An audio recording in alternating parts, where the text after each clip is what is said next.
बिस्मिल्लाहिर्रहमानिर्रहीम अस्सलाम वालेकुम। I am doctor Arshad Mahmood, senior registrar of paediatric neurology at children hospital Lahore. आज की वीडियो के अंदर हम बात करेंगे कि हमने सीवीए इन स्ट्रोक केस को कैसे अप्रोच करना है। शॉर्ट केस में हमारी एग्जामिनेशन की स्कीम क्या होनी चाहिए। बहुत इंपॉर्टेंट केस है और कॉमनली एग्जाम में आने वाला केस है, तो इसको आपने ज़रूर डिटेल में देखना है। सबसे पहले हम बात करते हैं कि सीवीए की इटियोलॉजीज़ क्या हैं। सीवीए की इटियोलॉजीज़ की हम बात करें तो टॉप के ऊपर हमारे जो है वो आर्टेरियोपैथीज आती हैं। इसके अंदर डिफरेंट इटियोलॉजीज आर्टेरियोपैथी के अंदर हैं जो सीवीए करा सकती हैं, like Moebius disease, like focal cerebral arteriopathy, like post-varicella angiopathy, like fibromuscular dysplasia, like CADASIL, like craniocervical arterial dissection। तो ये सारी आर्टियोपैथीज हैं और वास्कुलाइटिस टिपिकली ये सारी आर्टियोपैथीज जो स्ट्रोक करा सकती हैं। सेकंड में हमारा आता है cardiac causes. Cardiac causes different हैं जो स्ट्रोक करा सकती हैं, like cardiac arrhythmia, cyanotic heart disease, acyanotic heart disease, infective endocarditis, cardiomyopathy and कोई कार्डियक सर्जरी हुई है, कार्डियक कैथेटराइजेशन हुई है, कोई एक्मो पेशेंट किया हुआ है, तो ये सारी कंडीशंस इवेंचुअली आपको स्ट्रोक करवा सकती हैं। और इसमें स्ट्रोक जो है वो आपको एम्बोलिक स्ट्रोक होता है मोस्टली। थर्ड पे हमारी आती है हेमाटोलॉजिकल कंडीशन, जिसके अंदर 3 तरह के डिसऑर्डर्स हैं। आपके प्रोकोगुलेंट डिसऑर्डर्स हैं, लाइक जो हमारे हैं कंडीशंस जिनके अंदर प्रोटीन सी या सेंट्रोमिन 3 डिफिशिएंसी है, होमोसिस्टिन्यूरिया है, तो ये प्रोकोगुलेंट कंडीशंस होते हैं। इस तरह जो है हमारी थ्रोम्बोसाइटोपेनिया या ब्लीडिंग डिसऑर्डर्स हैं, लाइक हीमोफीलिया, तो वो भी स्ट्रोक करा सकती हैं। और इसी तरह जो आयरन डेफिशिएंसी एनीमिया है और सिकल सेल एनीमिया है, ये भी स्ट्रोक करा सकती हैं। तो हेमेटोलॉजिकल डिसऑर्डर हैं जो स्ट्रोक करवाते हैं। अदर देन दैट हमारे डिफरेंट अदर कंडीशंस है स्ट्रोक कराते हैं, लाइक हाइपरकोलेस्टेरोलेमिया जो कि फैमिली हाइपरकोलेस्टेरोलेमिया में आपको मिल सकता है, लाइक फैब्री डिजीज़ जो कि मेटाबॉलिक में आती है, लाइक मेटाबॉलिक के अंदर जो हमारे ऑर्गेनिक एसिडीमियाज हैं वो भी स्ट्रोक करा सकते हैं। इस तरह जो है सीनस इन्फेक्शन लाइक पायोमेनिंजाइटिस और ट्यूबरकुलस मेनिंजाइटिस की कॉम्प्लिकेशन में भी स्ट्रोक शामिल है। अब हमारी कुछ कंडीशंस हैं जो स्ट्रोक लाइक प्रेजेंट करती हैं, यानी कि उसके अंदर भी फोकल डेफिसिट होता है, लाइक अगर ब्रेन के अंदर कोई एसओएल है, कोई ट्यूमर पड़ा हुआ है, कोई ब्रेन एब्सेस है, कोई हेडेटरी सिस्ट है, तो वो भी स्ट्रोक कराएगी। ब्रेन के कोई ट्रॉमा की हिस्ट्री है या ब्रेन की कोई सर्जरी है, तो वो भी स्ट्रोक लाइक प्रेजेंट करेगा। तो ये कंडीशन हैं जो स्ट्रोक लाइक प्रेजेंट करती हैं। शॉर्ट टाइम हिस्ट्री के अंदर जो स्ट्रोक लाइक प्रेजेंट करती हैं उसके अंदर टिपिकली क्या होता है कि पोस्ट एक्टल या ट्रॉड्स पैरालिसिस है, हेमप्लेजिक माइग्रेन है, अल्टरनेटिव हेमप्लेजिया ऑफ चाइल्डहुड है, या फिर कन्वर्जन डिसऑर्डर है। तो ये शॉर्ट टाइम अगर बहुत छोटी सी हिस्ट्री है और ट्रांजिट इस्कीमिक अटैक है, तो वो भी आपको कि वो पेशेंट अभी आपके पास इमरजेंसी में लैंड किया और उसको हेमीप्लेसिस है, तो उसके डिफरेंशियल में आ जाएंगी। लेकिन अगर लॉन्ग हिस्ट्री है तो उसके डिफरेंशियल के अंदर ये चीज़ें नहीं आएगी। स्ट्रोक के केस में एग्जामिनेशन की हम बात करें तो डेफिनेटली सबसे पहले तो आप पेशेंट का एक ओवरव्यू लेते हो। सबसे पहले आप क्या करेंगे, पेशेंट को कहेंगे कि बेटा आपका नाम क्या है। अगर वो बच्चा आपका बोलता नहीं है तो उसको एफेजिया हो सकता है। आपने उसके दोनों हाथ से उसके हैंड से अस्सलाम वालेकुम करना है, तो जिस साइड पे उसकी वीकनेस होगी वो उस साइड पे हाथ उठा नहीं पाएगा। तो जस्ट विद जब उससे आप बात करोगे उसी कॉग्निशन का भी आइडिया आपको हो जाएगा, उसकी स्पीच का आइडिया हो जाएगा, और जब उससे सलाम लोगे तो आपको पता चल जाएगा कि पेशेंट की कौन सी साइड वीक है, तो आपके लिए थोड़ा सा गैस करना आसान हो जाएगा। ग्रॉसली आपने पेशेंट को देख लेना है कि पेशेंट कैसा है आपका, उसका इंटेलेक्ट कैसा है, उसकी कॉग्निशन कैसी है, उसका सेंसोरियम कैसा है, उसमें क्रोनिसिटी का कोई साइन तो नहीं आ रहे, उसकी कोई एनजी तो नहीं डली हुई, फोलिस तो नहीं डला हुआ, पेशेंट का पोस्चर क्या है, ठीक है, पेशेंट पेल तो नहीं है, पेशेंट की फेस के ऊपर आपने देखना है कोई सिंड्रोमिक तो नहीं है, लाइक डाउन सिंड्रोम तो नहीं है, लाइक पेशेंट जो आपका है वो उसका मार्फनाइड हेपेटाइटिस तो नहीं है, होमोसिस्टिन्यूरिया के पेशेंट के अंदर जो आपको मिलता है, लाइक उसके अंदर एसएलई का कोई मलार रैश तो नहीं मिल रहा, लाइक पेशेंट बहुत ज़्यादा पेल तो नहीं है, ठीक है। तो इस तरह आपने, और कोई कंजेंटल हार्ट डिजीज का पेशेंट है तो उसमें आपको साइनोसिस मिलेगी आपको। तो ये चीज़ें आपने स्पॉट डायग्नोसिस पे आपने देख लेनी है।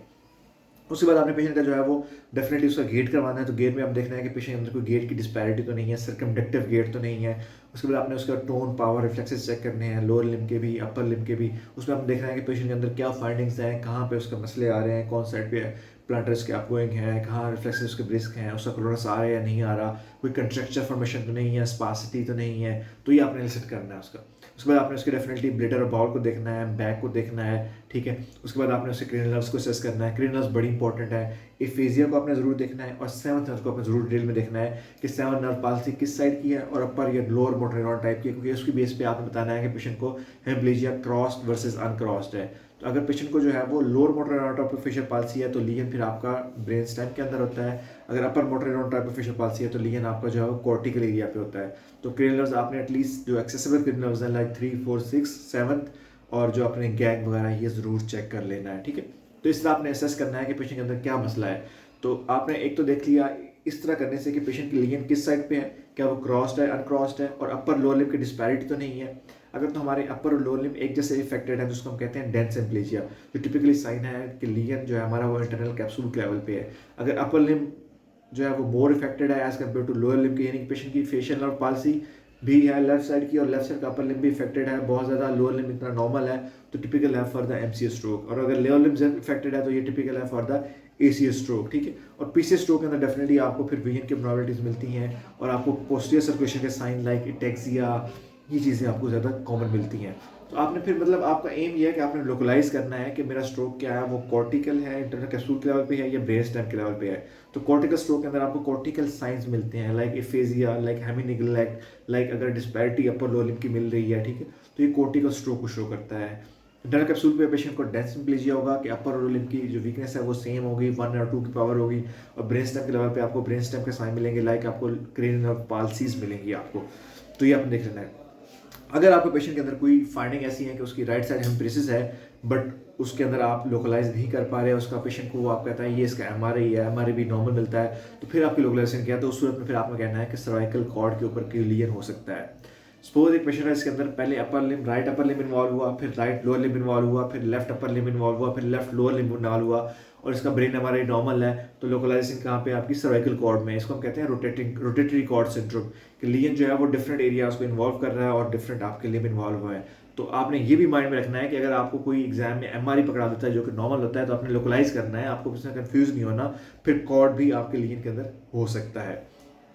चलें, अभी हम देख लिया कि हमने उसका एक जनरल इंस्पेक्शन की, फिर हमने उसका जो है मोटर सिस्टम एग्जामिनेशन किया, फिर हमने उसका जो है क्रिमिनल एग्जामिनेशन की, तो इस पे काफ़ी सारी चीज़ें हमारी क्लियर होगी।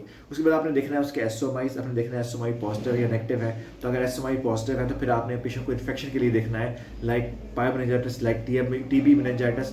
तो फिर आपने उसके जो है वो साइनसेस देख लेने हैं, ईयर्स देख लेने हैं, आपने उसके ओरल कैविटी देख लेनी है, आपने टीबीसी स्कार देख लेना है, ताकि आपने उसको टीबी और जो है पायोमेनिंजाइटिस के पॉइंट ऑफ व्यू से कोई चीज़ मिस ना कर जाए। इसके बाद आपने स्किन को डिटेल में देखना है। स्किन के अंदर इंपॉर्टेंट फाइंडिंग होती है, लाइक अगर फेवरी डिजीज पेशेंट को है तो आपको जो है वो एंजियोकेराटोमा मिलेंगे। अगर पेशेंट को कोई फेमिलियल हाइपरकोलेस्टेमिया है तो आपको ज़ेंथोमास मिलेंगे। अगर पेशेंट को कोई न्यूरोकोटिनियस सिंड्रोम्स है, लाइक ट्यूबरस स्क्लेरोसिस है, लाइक स्टर्ज सिंड्रोम है, लाइक NF1 है, तो आपको उसके अकॉर्डिंगली पेशेंट की स्किन के ऊपर अब नॉर्मल फाइंडिंग्स मिलेंगी। अगर पेशेंट को कोई ब्लीडिंग डिसऑर्डर है या कोई प्लास्टिक एनीमिया है, लाइक पेशेंट को कोई तो आपको पेशेंट की स्किन के ऊपर आपको पिटिकिया और ब्रूजेस मिलेंगे आपको। आपने पेशेंट का जो है वो हार्ट ज़रूर चेक करना है, आपने पेशेंट की पल्स जरूर चेक करनी है रिगार्डिंग एनीरिथमिया, आपने पेशेंट का लिवर स्प्लीन जरूर चेक करना है रिगार्डिंग सिकल सेल एनीमिया, जिसमें आपको स्प्लीनोमेगली मिल सकती है, regarding any malignancy like leukaemia, जिसके अंदर आपको हेपेटोस्प्लीनोमेगली पेशेंट के अंदर मिल सकती है। तो आपने इनको भी ज़रूर देख लेना है। अपने पेशेंट का ब्लड प्रेशर एटलीस्ट चेक करना है या ऑफर करना है, अपने फंडस चेक करनी है या ऑफर करनी है, अपने डेवलपमेंटल असेसमेंट चेक करनी है या ऑफर करनी है as per your time allows, और आपने OFC भी खास तौर पर चेक करना है। अगर आपको लगता है बच्चा आपका जो है वो क्रोनिक कोई हेपेप्लीजिया उसके अंदर चल रहा है और डेवलपमेंट डिलेड लग रहा है, तो उसमें आपने देखना है। और डेफिनेटली ऐसे केस के अंदर आपने डेवलपमेंटल असेसमेंट भी ऑफर करनी है। स्किन के ऊपर आपने वेरिसेला का रैश भी जरूर देखना है, लाइक पोस्ट वेरिसेला एंजियोपैथी के अंदर भी स्ट्रोक हो जाता है, तो वो भी आपका इंपॉर्टेंट फाइंड है। और जो हमारे मेटाबॉलिक स्ट्रोक्स हैं तो उसके अंदर डेफिनेटली आपको पेशेंट डेवलपमेंट डिलेड मिलेगा, आपका पेशेंट जो है वो उसका OFC भी कम हो सकता है, उसकी स्किन के ऊपर अब नॉर्मल फाइंडिंग भी मिल सकती हैं। तो मेटाबॉलिक स्ट्रोक के पॉइंट ऑफ व्यू से भी आपने पेशेंट को जरूर देखना है। तो मैं थोड़ा सा अगेन रिवाइज कर लेता हूँ कि आपने सबसे पहले उसको पेशेंट को उससे सलाम लिया, एफिजिया का देख लिया, कॉग्निशन देख ली, सेंसोरियम देख लिया, उसके दोनों हाथ मिलाए, साइड आपकी सिलेक्ट हो जाएगी। आपने उसका फेस देखा, तो फेस के ऊपर आपको down, cyanotic, Marfanoid, malar rash of SLE, को न्यूरोकोटिनिस्टिक मेटा, तो वो आपको फेस पे ही नजर आ जाएगा। आपने उसका गेट किया, सर्कुलेटिव गेट मिल जाएगा, उसके आपने मोटर किया तो आपको फाइंडिंग लोकलाइज हो जाएंगी, क्रोनिसिटी के साइन आपको मिल जाएंगे। क्रिमिनल्स की तो आपने लोकलाइज कर लिया कि पेशेंट की जो है वो ब्रेन स्टेम इन्वॉल्वमेंट तो नहीं है। आपने आर्टरी को लोकलाइज करना है, MCA, ACA वर्सेस BCA। आपने कॉर्टिकल इंटरनल कैप्सूल या ब्रेन स्टेम को लोकलाइज करना है, आपने हेमोरेजिक वर्सेस इस्कीमिक को लोकलाइज करना है, आपने जो है इसका एक्यूट वर्सेस क्रोनिक स्ट्रोक को लोकलाइज करना है, फिर आपने उसके SMIs चेक कर लिए, फिर आपने उसकी स्किन देख ली, फिर आपने उसका हार्ट देख लिया, अब्डोमेन चेक कर लिया, ठीक है, फिर आपने उसका ब्लड प्रेशर, फंडोस्कोपी और डेवलपमेंट उसकी ऑफर कर ली। तो ये सारी चीज़ें आप करेंगे तो फिर आपका एग्जामिनेशन कंप्लीट होता है और इंशाल्लाह आप इजीली इस एग्जाम को निकाल लेंगे, क्लियर करेंगे। Thank you.